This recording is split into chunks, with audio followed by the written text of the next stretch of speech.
Hey guys, I have another book review for you again, as the video title indicates. I did a book review video of another book by the author of this one, and that's Katrin McMorgan Douglas, and that was The Ethical Eclectic, which I adore, and I highly recommend it to everyone. I'll put the link to that book review video in the sacred space below. Wicca 333. Advanced Topics in Wiccan Belief. I have the revised edition here. I don't really know what the first edition may not have included, or whatever. The use of the word advanced varies so much from pagan author to pagan author that I kind of fell in love with this book because the first thing she talks about in the intro is the test in the appendix that you can take to make sure that you're what she considers to be advanced. That you can easily get through the information in this book, or only struggle a little bit with it, and that you know what you need to know about the Wicca 101 topics in order to get through this book without too much cross-referencing and confusion. I think it's advanced because it's not a 101 book, obviously. Anything that's not a 101 book I tend to label intermediate or advanced automatically because it doesn't cover how to cast a circle and what Wicca is. This book doesn't cover any of that. It assumes that you already know it. Therefore, I started out thinking it'd be at least intermediate. I call it advanced because it takes some of the concepts that you may know about and expands upon them further than even most intermediate practitioners I've encountered would have thought to do. If you've studied the 101 topics and maybe practiced for a little bit, you should read this book. But I would encourage you not to wait too long for it, because there's so much in this book that would benefit newer practitioners. That's why I'm hesitant to call it advanced, because calling a book advanced deters people who could really benefit from it to waiting years before they even think about picking it up. So if you're not sure if you fit the definition of her definition of advanced and could get through this text, see if you can find the test somewhere, or email me and I'll send you a few questions from her test to make sure that you can get through it, because I think that newer practitioners would really benefit from it, because it is kind of more of an advanced book and it gives you a lot to think about and it challenges the reader to do that thinking and that introspection. It is kind of difficult to digest. It took me about a month, or maybe possibly a little more, to read this entire book, because I would read 3 pages and take notes on the side as I was reading and then sit there for 3 hours contemplating what she had just said. And I would encourage everyone to have that same reading experience, because it made this book invaluable. While I'm thinking about it, the only criticism I have for this book, really, is in the first chapter, which I'll get to in a minute. It goes over the read. And we all know that I have issues with the read and how people normally interpret it, which she covers in this book in an excellent fashion. The thing that bothered me is that she seems to think that, okay, not even seems, she thinks that the author of a work is the end-all be-all interpreter of said work. And as an artist and a former English major who focused heavily on studying literature, I'd have to say I disagree. Yes, the original author has things that they want someone to take away from their work, but that doesn't mean that the readers and the viewers of that work cannot form their own interpretations. They can't analyze it and come away with something different than what the author meant. And she talks about the threefold law specifically with this, and says that the person that originally came up with the threefold law meant that things literally come back to you 3 times what you put out, and not the 3 levels of being or things like that, which I think I've covered that's how I view it.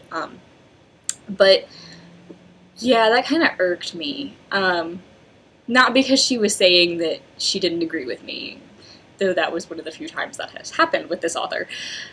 It irked me because spirituality is so personal that to say that a work regarding spirituality can't be interpreted by individuals seemed really weird. But that's my only real criticism, and it was minor in the general scheme of things. In general, I love this book because it was like her other book. It was very rational, it was very challenging to the reader, it was just what we needed. It had that transparency that she talked about in the first book that I had read by her that I adore. We need authors that are transparent. We need authors that challenge us and don't say, this is what we do, this is how you should do it, now go do it. I'm not going to tell you why, or I'm not going to tell you to challenge what I'm saying. I'm just going to tell you how I do it, and you're going to do it just like I do. And even if they don't have that tone, most authors don't actively encourage their readers to criticize what they're saying. They don't actively encourage them to think for themselves. They may not be coming out and saying, you need to agree with everything I'm saying and practice exactly the way I do and believe exactly the way I do, but without that challenge, they don't get the same kind of admiration that I have for Katherine McMorgan Douglas. This book has a lot of exercises to help you develop your own personal path and your own personal sense of spirituality. The first one is asking questions and asking the right questions and how to use the answers to your questions in order to get the information that you're wanting.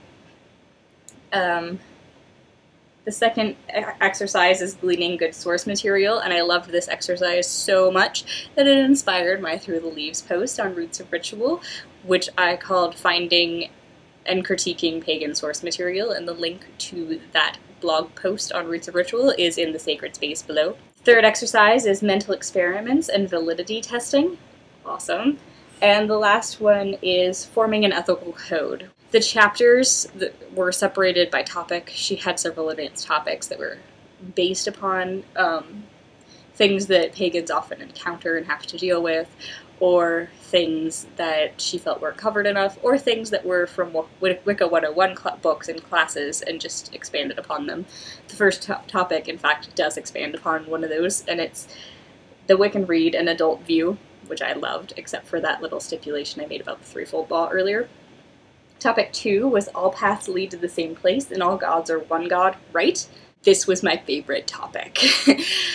It is so rare to find a hard polytheist pagan author.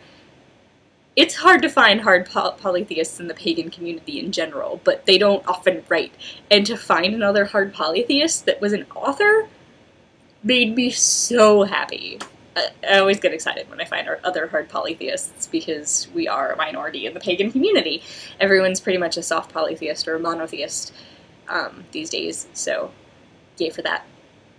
She doesn't, say that soft polytheists or monotheists are wrong. She just kind of makes you think about why. So she's not going to insult any soft polytheists out there. Topic 3 is Wicca's real history. Topic 4 is Wicca is not Celtic and other simple truths. Topic 5, the religion of the Great Mother Goddess and Wicca. Talks a lot about Margaret Murray in there, obviously, and in the history of Wicca. Topic 6 is pagan, Wiccan, and the various titles, and other silliness. Topic 7 is rational Wicca and irrational magic, and I love this chapter because a lot of authors talk about how magic is irrational and how for rational spiritualists we shouldn't go along with magic, and obviously they're critiquing that argument, but this one was the best put, I felt like. And she, again, challenged you to consider why people are saying that, and if it's true, and is magic actually irrational, and things like that. Topic 8 is Wicca and creationism, and that was the beginning of her focus on science in this book. She is a scientist and has written in the academic community, so her work does tend to have that feeling, but it's not dry. But this group of chapters that's coming up all focus on science heavily, which I liked. She talked about how Wicca and science aren't mutually exclusive and how spirituality needs to be able to adapt to suit discoveries in science. So that started that trend. The next chapter is the science of belief. The chapter after that is Wicca and science. Topic 11 is proselytizing, and she talks about how to deal with people who proselytize and when and should Wiccans do it, and if we do it, and why they do it, and is it wrong or not. Topic 12 is Wicca 666, facts about Satanism for the non-Satanist. Loved this. Loved it. Most 101 books say Wiccans aren't Satanists and blah blah blah, but they don't teach people what Satanism is. They don't talk about the different groups of Satanists, and then it gets people to go out there and say, we're not Satanists, Satanists, we don't do this, and then it pretends like Satanists do. Like, we don't sacrifice babies. Satanists don't either. And so I love that she went over that, because it comes up so often online and so often in debates with Christians and other people who aren't pagan and don't understand what pagans are. So if you're going to have a debate about what Satanists are and aren't, and what Wiccans are and aren't in relation to Satanism, please read this book. That's obviously a pet peeve of mine. And that's the last chapter. So I'm about to buy Wicca 334, which is the, obviously, companion / sequel to this book. I cannot wait to read it, and I love this book, and I would highly recommend it. And now that I've been so eloquent and told you that it's awesome 50 times, I'm going to end this video, and I will see you guys later. Bye.